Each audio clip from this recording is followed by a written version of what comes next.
Welcome to Contemporary Black Voices, where we take on the most pressing issues facing Black America today.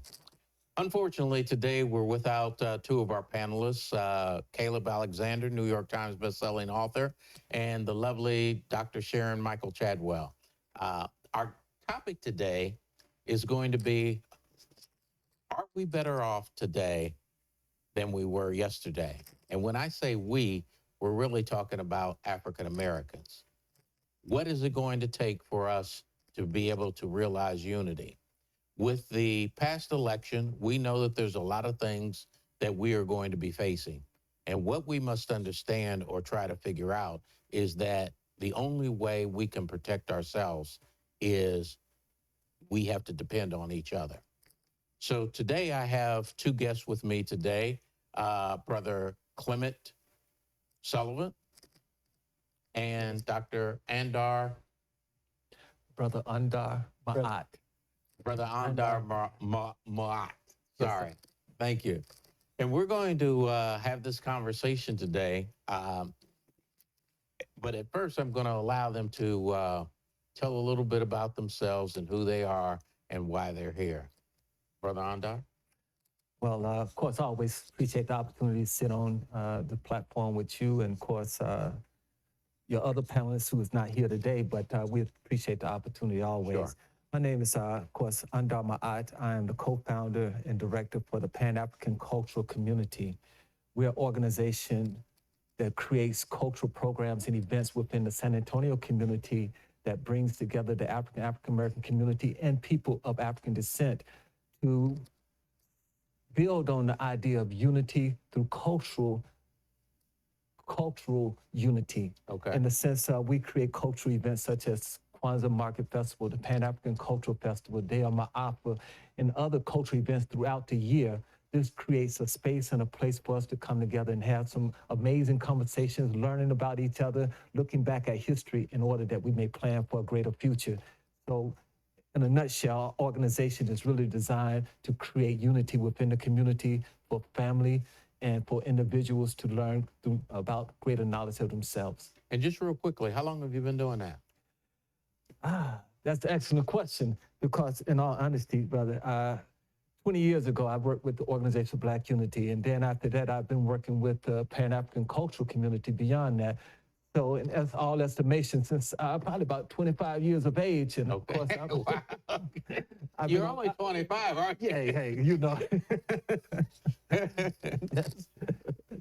So, Brother Clement, please tell us about yourself. First, let me say thank you for having me here. Sure. I appreciate that. And just to give a little about myself, I am a board member of the San Antonio Pan-African Cultural Community as well, and also part of the treasurer. In addition to that, I'm also the director of the Caribbean Law Enforcement Foundation. We do a lot of international work, and also a clinical social worker as well. And I met with Brother Andar, and I collaborate with him in putting together Pan-African community events as well. And as the discussion progresses, you all get to learn more about it. Thank you. So let me really allow us to jump into this by asking, as I said in the opening statement, as African Americans, we now are faced with a situation where we can only really depend on ourselves. And if we continue in the mode that we've been in before, that the white man's water is colder, that we can't come together as individuals, I do not see us being successful as a people if we don't figure out a way to come together. So, Brother Andar, can you address that as to how you view it? And we'll get to a little bit later on how you might see us moving ourselves forward. Great question, great question. You know, Brother Malcolm has said something I think that's very timely and always very profound, and that is that of all of our studies, history is best qualified to reward our research. Mm-hmm. And I think the question that you're raising, we have to look at history, help us to understand where we are and the situation that we're in today.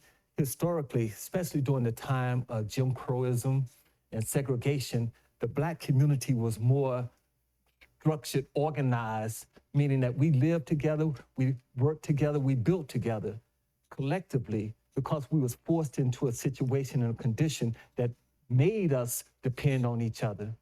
Now, during this period of so-called integration, we started to see our efforts dispersed. We started to relocate, we started to go to different schools, we started to find ourselves in different classisms.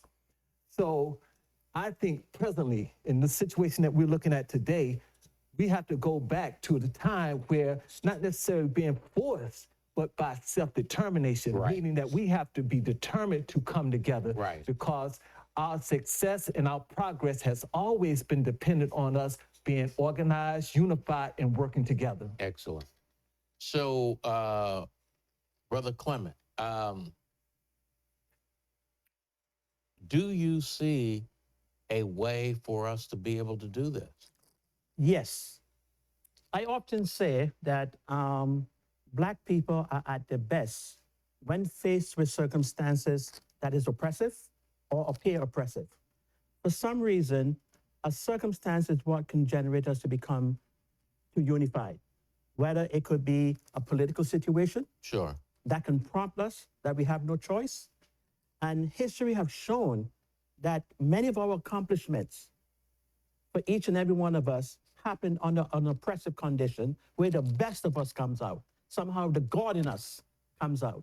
And that's what I see. There has to be circumstances that drive us to become unified. Well, let me ask you this. With thinking about this new administration that's coming into play, on a long-range basis, do you see that we could possibly go back to a segregation type of situation? Well, it's not going to be segregated, but you're going to have circumstances that appears like that, and then also be in a better position to put in counteraction against it. Okay, so saying it one thing, but there should be no fear. Okay, especially Black people who always believe in God. Sure. So how can you believe in God and fear what's coming? God has an instrument in how things are being done. Well, let me ask Brother Andar, would you favor segregation at this point? I prefer the idea of self-determination because Yes. I think separation is something that's imposed on you, forced on you, similar to segregation. I think we have to choose to be liberated and means self-determination, doing for ourselves. And I would piggyback on what Mr. Sullivan just mentioned there in the idea of the segregation and separation. We find ourselves actually, in all honesty, more separated and segregated in America today than we were a long time ago in many years past. Though it may give the illusion because we see ourselves in different spaces. Why do you say that? Why would I say that we're more separated now? Yeah. Because let's take education, school system. Now, though the school system is supposed to be integrated, there are many schools, and most of the schools in many instances are still very much segregated, even if they're integrated, because the African-American students are put on a track, or they're placed in special education classes, they are denied AP courses, are denied history of themselves. So even in the classroom, they're separated. Likewise, of course, you know, another institution that we see very much separation is in the churches.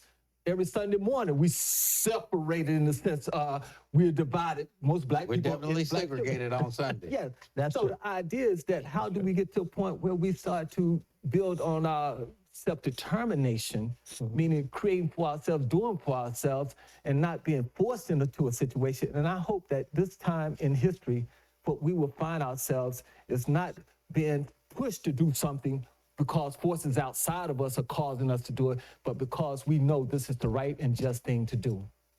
Okay, well, we're going to take a short break, and we'll come back. And when we come back, we're going to continue this conversation and ask a couple key questions like the Nation of Islam. Where do they fit in all of this? And whether, without segregation, can you form a Black Wall Street again? So we'll be right back, and we'll talk about those things when we get back. This is Contemporary Black Voices, and we'll be right back.